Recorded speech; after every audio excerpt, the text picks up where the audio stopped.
Good evening from Sweden, and welcome to today's video, which is about that you are not your thoughts. So, I want to start out by saying that we are not our thoughts, but we certainly are experiencing the effects of our thoughts. But that doesn't mean that that is who we are. Since we are able to think, there must be somebody who thinks. And that I believe is who we are. So I have always experienced myself that I was suffering from my own thoughts. I thought that it was hard to control. I felt that it was a struggle, and I felt that my thoughts had the control over me, and I was almost just feeling lucky if I managed to some period during the day take charge of my thoughts. But then I experienced like I was like plumping into like this black hole that I had a hard time getting up from uh, and that I simply just was living in a struggle when it came to my own mind. And I have tried so many techniques in order to uh, get some kind of control over my own mind. And what I can see when I look back at my whole experience, like in the whole, is that when it comes to control our thoughts, it's not just controlling our thoughts as controlling our thoughts. It is about that we are to get a lasting effect of a mind that feels good. My experience is that we need to look at three parts, I would say, and it is what we do in our actions, like that has to go in alignment with what we want. So first of all, if we have a negative thought, we go out and we do a thing in a positive direction that is in the opposite direction of a negative thought. And then when it comes to the physical action, it is also important that we remember how we express ourselves. Not just that I do the right thing, but I still talk negatively. No, I do the right thing, and then I don't say out loud what I feel. I don't say out loud the negativity that I have inside of me. And then when we have done that, to things that doesn't drag us down, then it is easier also to take the charge over our mind. For example, you can use affirmations, you can use um, some sort of mantra, you can use like your breathing, or your breathing, I would actually say, go hand in hand with the outside action. So you can do the outside action, and then the outside action will also be your breath. But it depends on the situation. There are a number of ways of handling different problems in different situations. So, but when we do, it's just like when you are cleaning your house. You are not maybe starting with the things that are way behind there. You are starting with the things that are in front of you, just so you maybe can manage to go into the house if it's really cluttered. As an example, so it's easier to understand that there are different levels to where to handle our negative thoughts. Because, for example, also let me see, like let me, for example, if you lie in bed in the morning and you feel depressed, you don't want to go up because you feel a number of emotions, depressive emotions. Okay, so you lie in bed, you don't want to get up. then maybe the first thing is not to try to say affirmations and then get up. Then the best thing is maybe just to get up first, go out on the grass, feel the sunshine, um, pull away the curtains, make your bed, start there. Already there, it feels easier. And then you go further to the next thing. You don't express anything to anyone. You don't say anything about about the negative state you feel. You express only to others and to yourself if you somehow are saying something to yourself verbally.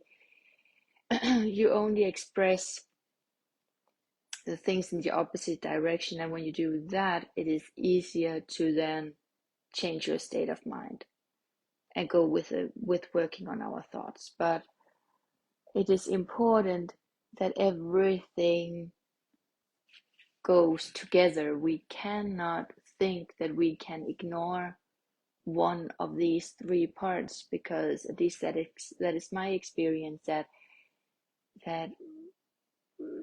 depression and negativity comes from actually not being completely true to who I am. Often, there is some block inside of me, and I'm not talking about, for example, if you experience like a grief of a loved one or something like that, that's a different kind of grief. I'm talking about this everyday depression and just don't have the feeling for life. It's hard, it's a struggle, but there's no like obvious reason, there's no tragedy that has happened, it is just the everyday feeling. That is what I'm talking about, this struggle that exists in here but has not that much to do with that it actually is something so-called wrong with anything. I am talking about the inner issues. So when it comes to these three parts, it is also important to remember that if we are experiencing negativity, we have to sometimes, even though that we ignore it and don't give it fuel, it is also important to realize what it is a sign of. Is there anything inside of you that you are ignoring? Is there something you don't want to face? So it is it is not, when it comes to clearing out the negativity and depression, at least that how I see it, it's not about just pretending that everything is good when it's not. It can be a lack of motivation of going up in the morning, can be that we are denying a part of ourselves what we truly want. For example, we don't believe that if we get up, that we are able to fulfill what we believe in our hearts is the right thing to do. So we give up in advantage. It can be that we have, issues that we carry with us from long before. And as we are going forward in our actions to do the next right thing, it is equally important to rinse out the beliefs that in the first place was holding us back from not doing the right thing in the first place, if you know what I mean. Because we can do by discipline many things, but if our hearts are not with us, if we still believe deep inside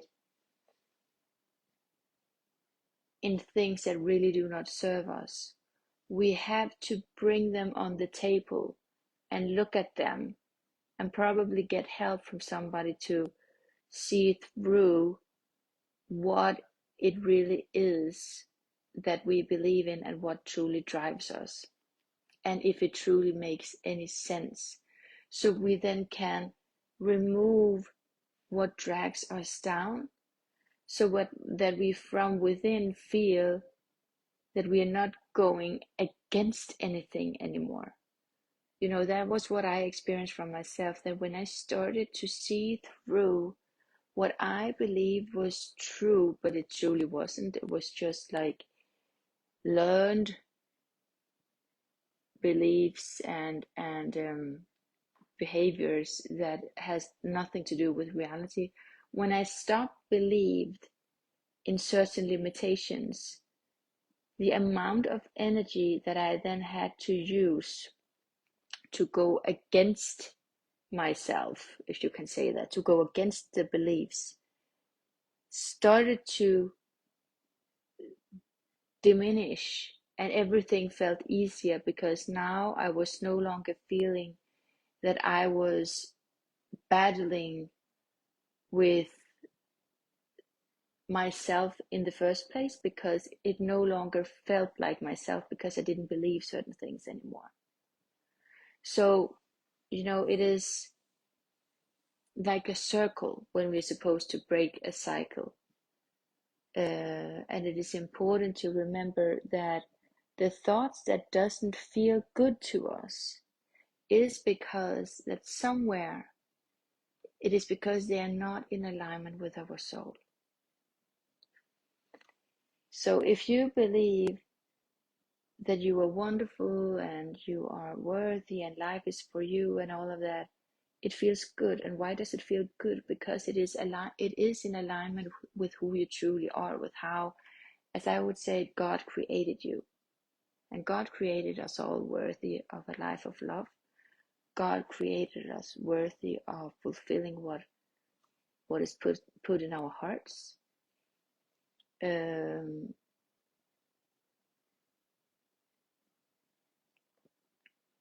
And God is simply just viewing us as his children and wants us to live the life that is right for us. And if we have beliefs that contradicts that, then it doesn't feel good. So that actually is an indicator that a belief that doesn't feel good, a thought that doesn't feel good, is because that is not our true thought. So a true thought, a thought that we really should believe in, is the ones that feels good from within. And then you can say, oh, but if I feel superior, that is not, then I feel good. But that thought cannot be true, because we are all with the same value and all of that. And that is a big difference, I would say. And it's important to remember this, that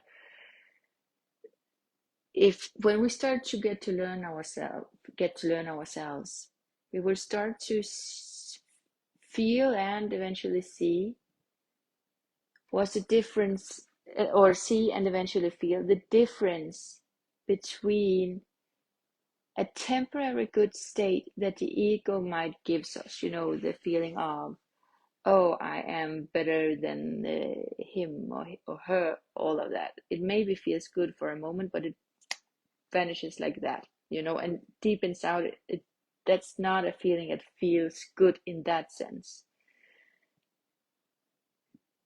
But the feeling of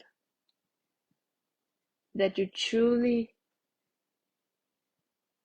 feel alive, that you are doing the right thing, and that you are okay as you are, and that you're on the right track and everything, and that you wish the same for others, because you are so satisfied within yourselves, then you have nothing else to project, because that is what is inside of you. That is very different than the other need of that you have to feel superior in order to feel good for yourself. One will last and is built on a solid foundation from within. The other thing will vanish, and it doesn't feel, it doesn't come from a solid foundation from within, and it's very fragile, and it has nothing to do with a real sense of self-worth. It just has to do with maybe self-esteem for the moment in the specific area that you are in, whatever it is, you know. So yeah, I could, yeah, I think I stop here because otherwise this video will go too long. But just remember that you are not your thoughts. You are the awareness that observes your thoughts. You are the awareness that are able to think that you even think thoughts. But you are not your thoughts. And if you want your thoughts to work for you, they have to be in alignment with who you are and your guidance system from within. How it feels is what will show you if your thoughts is in alignment with who you truly are, and if they truly serve you and are worthy of believing in and thinking. So yeah, so yeah, that was what I was thinking about today. I love you and I wish you a beautiful night. Bye for now.